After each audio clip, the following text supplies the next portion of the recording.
Welcome to this week's edition of In the Clubhouse with EMD Baseball. I'm Andy Kirikides, joined by my wonderful co-host, Keith Glasser. How we doing? Great. How are you? Good, man.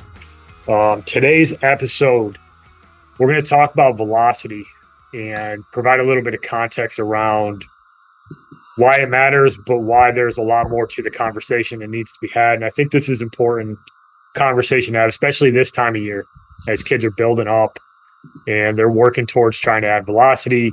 And yeah, anybody out there who tells you that velocity doesn't matter, they're lying.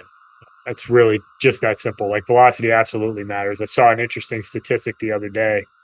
And as you know, Keith, there's a huge media platform and data collection platform called True Media that collects the vast majority of college baseball pitch and hit data. So there's a massive library of data to provide some really good snapshots into what's going on in college baseball right now. And one of the numbers that I saw was that the average fastball in Division I baseball. So this is taking into account some of the lowest levels of Division I baseball, which mean, there's guys that are 83 to 85 that can pitch a little bit, that are able to be successful down there. So understanding the true definition of the average, but 89.6 is the number I saw, which I think like 6 or 7 years ago, the average velocity in Division I baseball was just shy of 87. So obviously velocity's gone up, and we've heard many a coach that we've interviewed come on and talk about, that 90 is the new 85. Like, there's just a ton of kids who throw with arm speed and are able to generate some velocity that's effective at the college level. But the piece that often get missed when these guys go out and they try to throw bullpens and they're trying to throw their best bullet so they can hit the magic number of 90 is that coaches are looking at a lot more than that, because the follow-on statistic to 89.6 is that Division I hitters hit 305 against fastballs last college baseball season. So I think the big takeaway there is I don't think a lot of hitters anymore are that scared about velocity, because we can train it. It's super easy to expose guys to velocity now compared to previous years. So with that being said, love to hear your thoughts on this. I know I have a few more.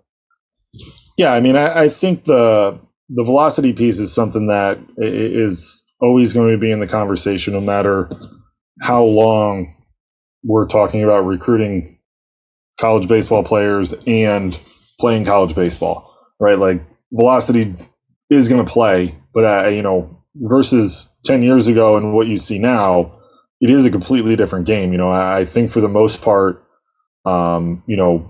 pitchers are far ahead from a pitch design, a velo, a ramp up standpoint than hitters are from a scientific and data collection standpoint. So it makes it a little bit easier to kind of quantify and work through that stuff when we're talking about how that stuff plays in the college game, and I think that, more so now, maybe, I don't even know if it's more so, to be honest with you, but in order to be able to pitch in college, you need to be able to do something more than just throw the baseball hard, and there's more that goes into that too, right? Like, you can throw the baseball hard, but if we're never in the strike zone with fastballs, we're not going to pitch a lot, and we're not going to find a lot of success, because, to your point, if the average fastball is 88 and hitters are hitting 305 off of it, then they're timed up, they can see it, they're comfortable facing it. They know, especially when you level up into college baseball, hitters have strike zone discipline.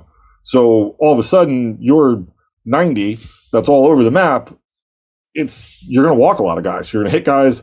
You're going to have an inflated whip. You're going to give up a lot of runs, and you're not going to pitch a lot. So I think just as much as there has been in the past, like, you have to have secondary stuff, and you have to be able to locate. You'll see everyone like, Greg Maddux could do this. Like, yeah, Greg Maddux could make the baseball look like a wiffle ball out there.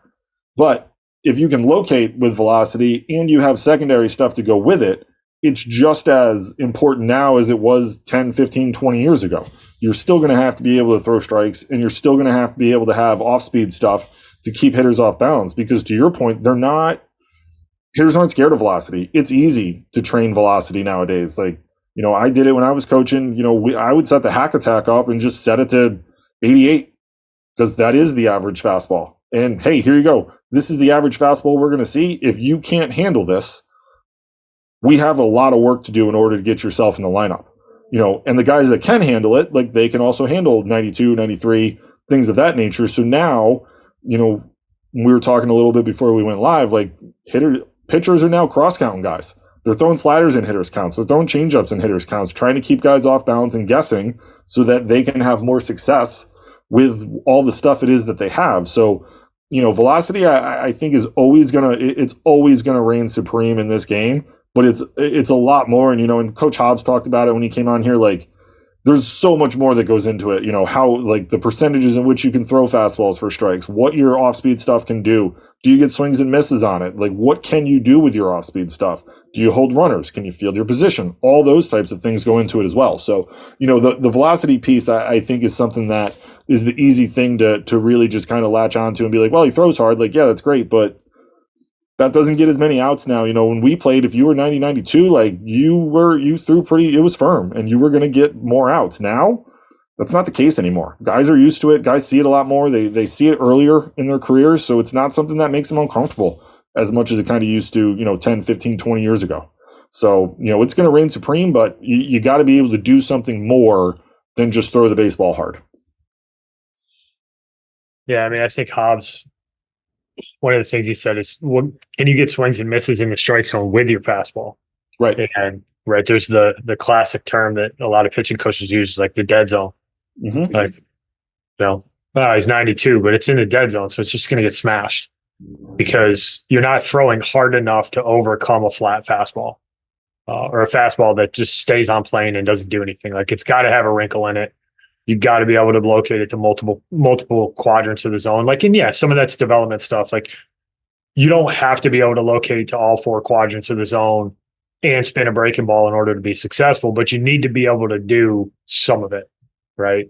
Right. And there's a reason that you're seeing slider percentages and breaking ball percentages go way up from a pitch selection perspective, is because they're more effective pitches. And that's becoming a bigger thing that I think a lot of pitching coaches that we've talked to have continued to hone in on is, can a kid spin a ball, and can he spin a ball in the strike zone?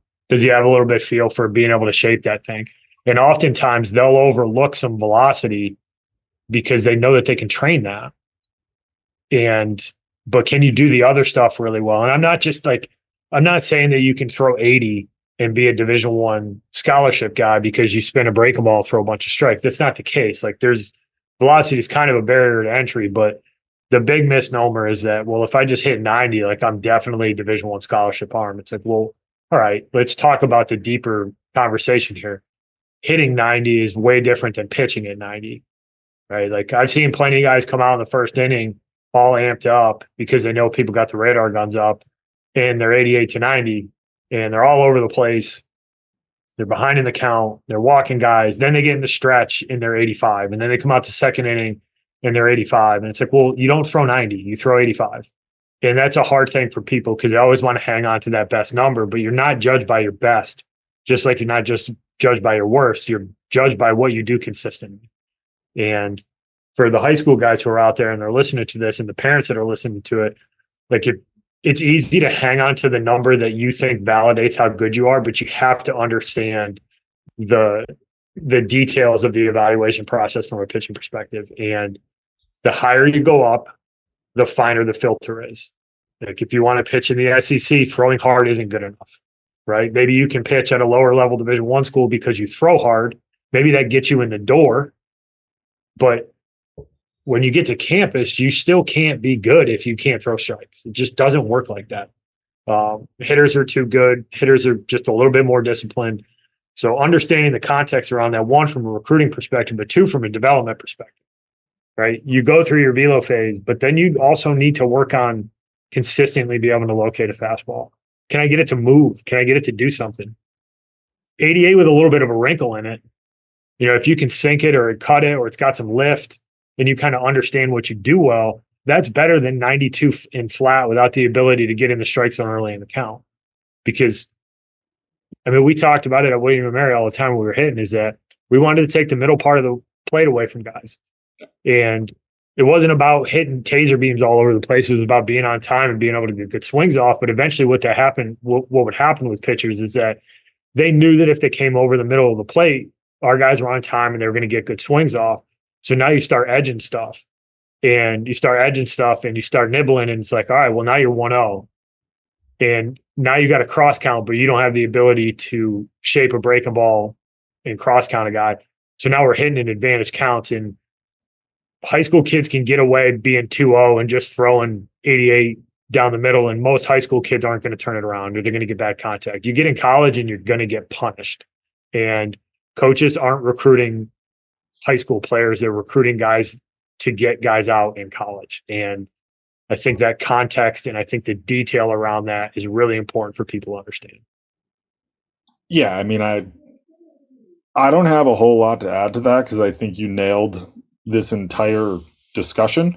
But the one thing I will say, and it's very true, you know, when you're talking about, you know, the amount of guys I've seen that go out in the first inning and it's spray and pray and you're 88 to 90 and it's all over the map and, you know, you're back out at 85, like, you know, from a college coach standpoint, like they're just going to write down like touched in 89, touched in 90, like and for their notes and for their personal recruitment, it's, you don't pitch at 89 or 90, like you can touch it, it's in there, but you pitch at 85 to 86, whatever that is, you know. So you know, I like the way you frame that from a standpoint of like, you're not judged on your best, just like you're not judged on your worst. But you know that it's important to note, like, you know, to say that you're up to 90, like you if I show up and watch you throw, like you better be consistently 90, 89 to 90, if that's what it is. You know, it's if it's more 87, 88, like you pitch 87, 88, which is great, but you know it's in there, but it's you're not there yet.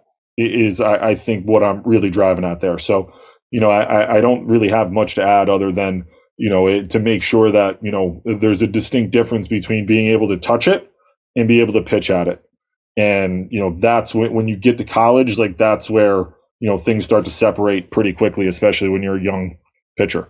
So, you know, I just kind of wanted to throw my 2 cents in on that. But other than that, I think you nailed it. This topic on that last little monologue you had. The one thing I will add, there's a lot of pitching guys that we know, and I started doing it at the back end because when I was coaching, is not even using the radar gun, right? Maybe get a reading here and there just to eyeball, like, all right.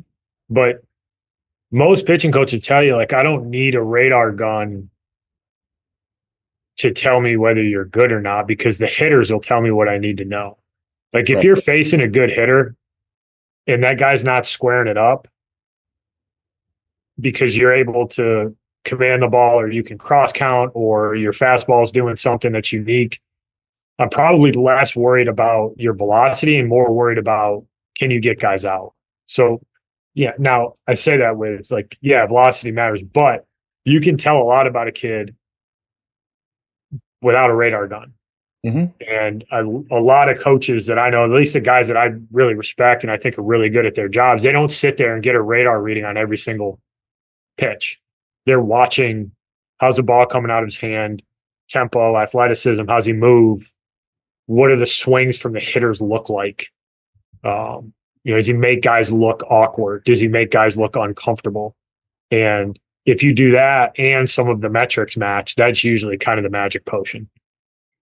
Yeah, I agree. All right. Well, thanks for listening, everybody. Hope you enjoyed our little rant on velocity. We'll be back with more next week. Thanks, everybody. Thank you for listening this week. If you're watching on YouTube, go ahead and hit that subscribe button and smash that like button for us. Check us out on Apple Podcasts, Google Podcasts, as well as Spotify. You can follow us on Twitter and Instagram at EMD Baseball. If you want to find out what me and Keith do to help families and players navigate the recruiting process, go ahead and check us out on emdbaseball.com. Take a few minutes to check out our new online academy. I promise you'll get some good information out of that. Thanks again for listening. Check in with you next week.